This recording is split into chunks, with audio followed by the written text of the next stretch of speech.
ہم بات کریں گے سجدہ صاف کرنے کا طریقہ کہ جب انسان بھول جاتا ہے تو اس کے بعد سجدہ صاف کیا جاتا ہے، اس کے کرنے کا طریقہ کار کیا ہے، سجدہ صاف کب کرنا ہوتا ہے یہ بھی میں آپ کو بتاتا چلوں کہ انسان نماز میں بھول کر کوئی کلام کر بیٹھتا ہے، بات کر بیٹھتا ہے، بھول کر جان بوجھ کر کرے گا تو نماز باطل ہو جاتی ہے۔ اس کے بعد جہاں پر سلام نہیں پڑھنا وہاں پہ سلام پڑھ دیتا ہے۔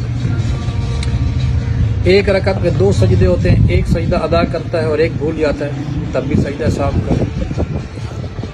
تشہد بھول جاتا ہے، نہیں یاد رہتا، اس کے لیے سجدہ صاف کرے۔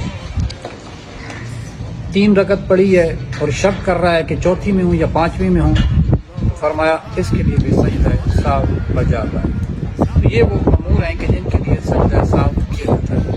آئیں اب ہم چلتے ہیں کہ دیکھتے ہیں کہ سجدہ صاف کس طریقے سے کیا جاتا ہے۔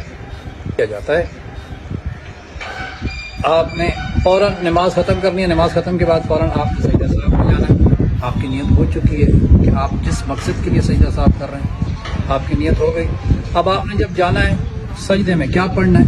بسم اللہ و باللہ السلام علیکہ ایھا النبی ورحمۃ اللہ وبرکاتہ، ایک مرتبہ پڑھ کے کھڑے ہو جائیں گے، یعنی یہاں پہ بیٹھ جائیں گے، پھر اس کے بعد دوسرے سجدے میں پھر جائیں گے، پھر یہی ذکر پڑھیں گے، بسم اللہ و باللہ السلام علیکہ ایھا النبی ورحمۃ اللہ وبرکاتہ۔